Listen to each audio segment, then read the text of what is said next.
Welcome back from the break, everyone.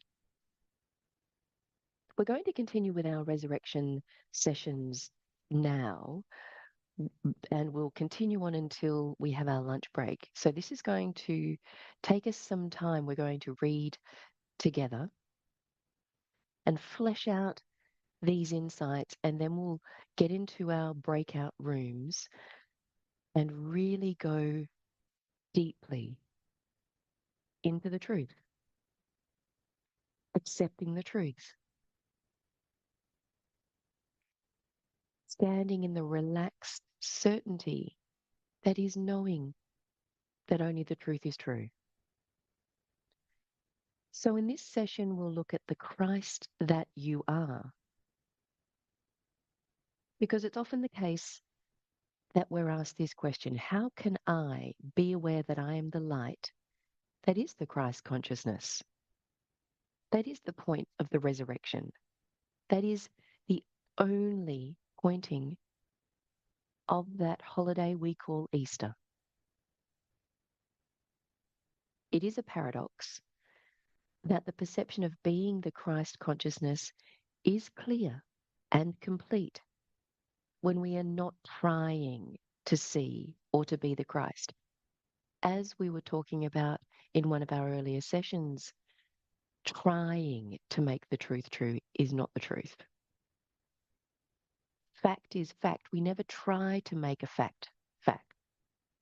It stands alone, undefilable, undefiled. This is not a debate. This is not a denomination. This is what is revealed in the absence of all that isn't. The Christ is not experienced by thinking or by reasoning. We don't have to make an effort in order to be conscious, do we? We don't even struggle to know that we exist, do we? We don't have to constantly insist that we are conscious or aware or here or now.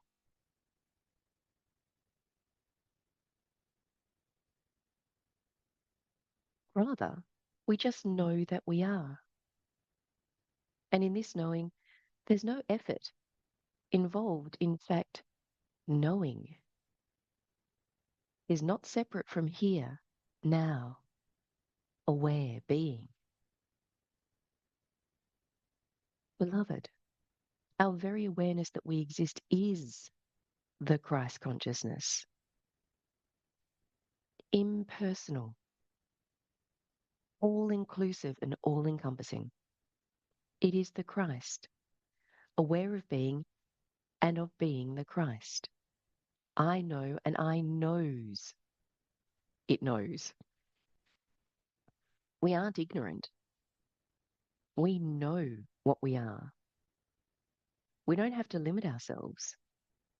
We do not have to accept or to believe any of the illusions of non-mind.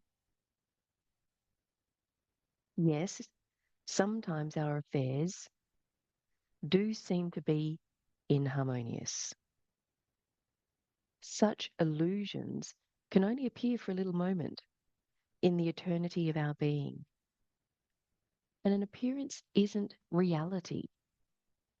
An appearance of something that comes and goes isn't a constant, isn't an eternal, infinite fact, and therefore it is nothing.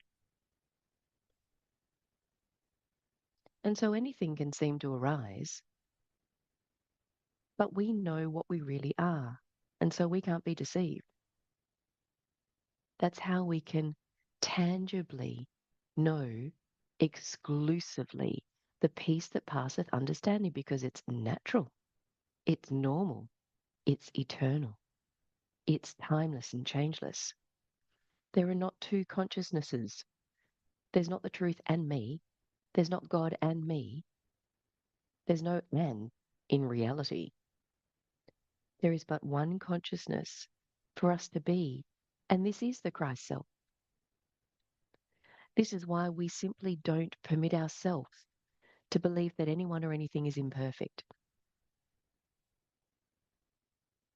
Can you see now why it is that knowing thyself is the only service, not only the greatest service, but the only service that we can render the world? And this is why the greater works are natural and normal and absolutely terrifying for those who are deceived. We know that we cannot be victimized by any illusory accumulation of inharmony. Illusory, illusory. An illusion is nothing.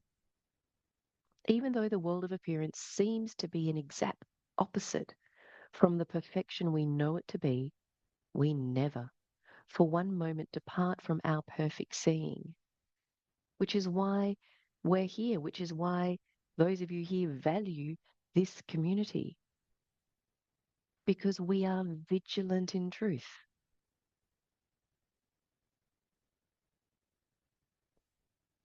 Jesus said, "Verily, verily, I say unto thee, except a man be born again, he cannot see the kingdom of God." Nicodemus saith unto him, "How can a man be born when he is old? Can he enter the second time into his mother's womb and be born?" Jesus answered, "Verily, verily, I say unto thee, except a man be born of water and of the Spirit, he cannot enter into the kingdom of God." Of course, when we get into our breakout sessions, we'll be really clear here. This is the clarification that duality doesn't exist. Non-duality is reality, and that's now, we don't work our way into it. It's already the case. One is and one isn't. So we don't continue to faff around with what isn't, do we? There is great spiritual significance here. What does it mean to see the kingdom of God? The kingdom of God is the consciousness that is God. God is consciousness. Consciousness is God. We know that to see is to be that which we see. Seeing is being. Perceiving is being. Awareness is experience. That's how we come home. It is the Christ consciousness that we are that is aware of being every truth that we see or perceive. Jesus' answer to Nicodemus is very revealing.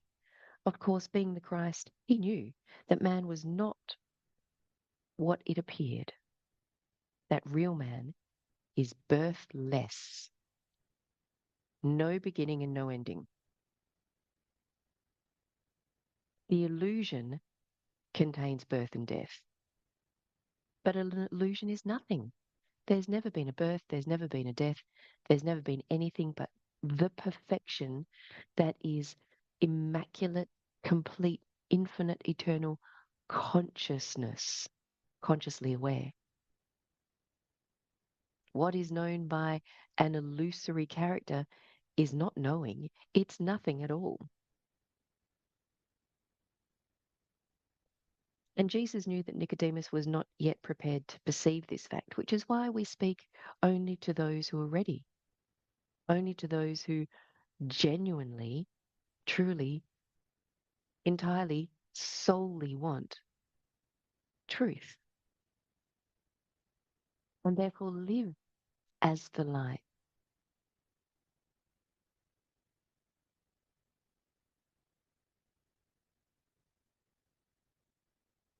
It's also noteworthy that Jesus pointed out that he did not refer to so-called human birth. Certain it is that he did not mean that man must be reincarnated or reborn humanly. That's not the case. In fact, it's been said that reincarnation is the persistent denial of reality. We go nowhere in denial, but we go precisely where our fulfillment already exists when we are honest about what is, when we are true and standing in truth. So we can know that water symbolizes purity. Spirit is consciousness. The real significance of Jesus' statements is that we must perceive the fact that we are pure consciousness. That's a now thing. And what seemed like a conclusion that opposes this or anything other than this is simply a mistake. The correction is we are pure consciousness. We verify this for ourselves. And it's not difficult. This, of course, means that we are to realize and to evidence our absolute perfection. And many of you already know this is just natural, this is normal. The word absolute is defined as purity, perfection. It takes the Christ consciousness to be so aware of perfection that no seeming imperfection can be seen, known, heard, or even experienced.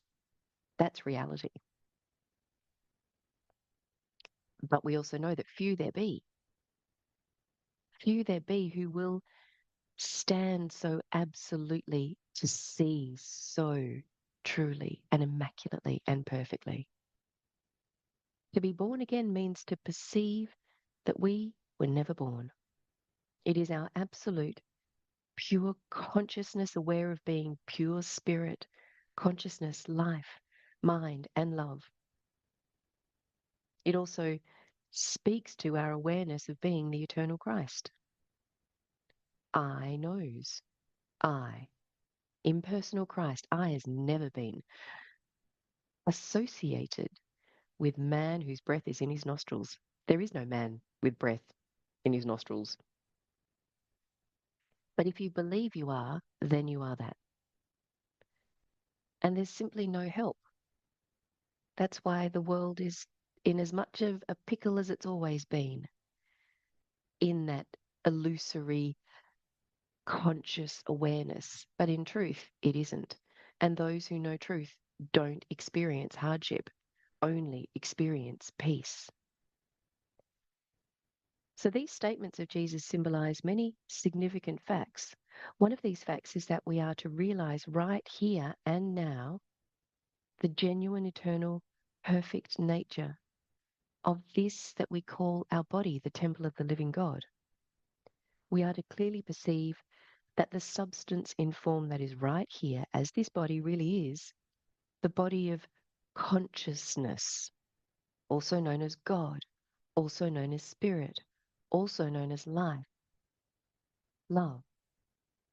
Yes, we are to know that this body is the presence of absolute perfect purity, symbolized by water, and that this purity embodied consists of consciousness, spirit, mind, life, and love exclusively, only, absolutely.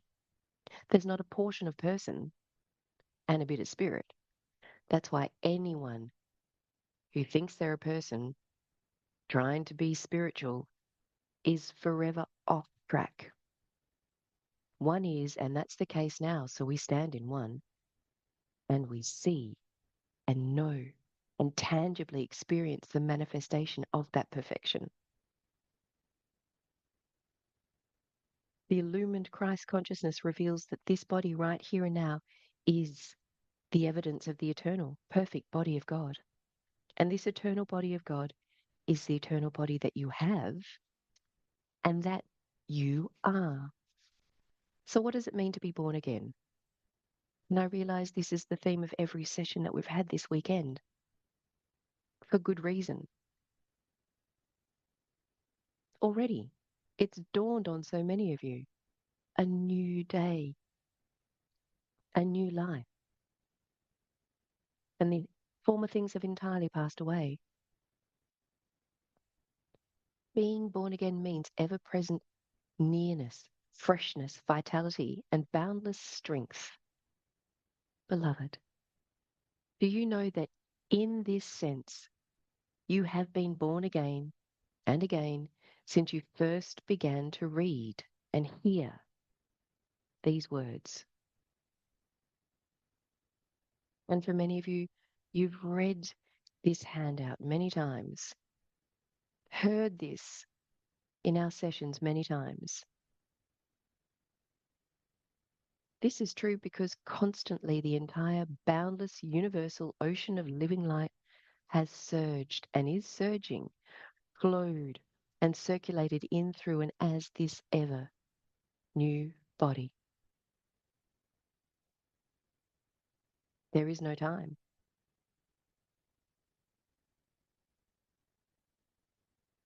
What does that mean? I can see that this is like a penny that's dropped for some of you. Now is eternity, completeness is now. Eternity is now. All that is now. Being conscious awareness. I have access to now, eternal, infinite consciousness. And there will come a time, perhaps it's already been, in science. We're simply conforming to what we know to be the facts of science, even in what we might call the material world. Of course, there is no such. But it has already been verified that there is no such thing as time. And there will come a day when the physicists will realize that this body is constantly, consciously new, no beginning and no ending. And this truth is what it means to be born again. Rebirth is a constant experience. You are the experience. You are the constant. You are the consciousness. And you are the experiencer. Simultaneously, as we know, omnipresence means one substance as simultaneous supply and activity. Living this is the tangible experience of perfection. The revelation of what is completely replaces what isn't, just like any mistake is replaced by the correction.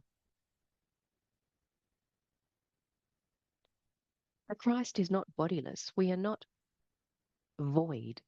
We are not nothing. We are everything. To experience this is life. Illumined Christ consciousness reveals the body of light. The body of light is the body of the Christ, or the Christ consciousness, in form as this body. Remember, there's no and. One is the position in which we stand in commandment number 1. In being honest in truth. Jesus was fully aware of having and being the body of the Christ, or the Christ body. His reference to being born again merely meant that all of us are to perceive that we have and are the Christ body. He knew and knows, here, now, that the substance that is this body is identically the same basic substance that comprises all that is called the universe, the atmosphere, and everything therein contained. We might refer to this as omnipresence. Jesus knew the completely indivisible nature of all substance, omnipresence. But he assured he knew that this eternal perfect substance, existing in form as the focal point called the body of man, really is the presence of God, being the body of God, or the Christ body. That's why he was saying, don't call me good. He was really demonstrating for all of us what we are to know and what we can know, and then left, because it is the nature of those who are deceived not to look where the truth is to be found within. In fact, it's far more common to follow someone else, to look outside, where we will never discover our perfect fulfillment. Don't we all know this after lifetimes of trying to fill that gap with all the ticker box requirements of a good life? And if we're honest, it hasn't quite happened, has it? But our fulfillment, real life on a foundation of rock solid, immovable, perfect peace is much closer than we imagine. It is what I am. So we could continue ad infinitum in our revelations on this subject.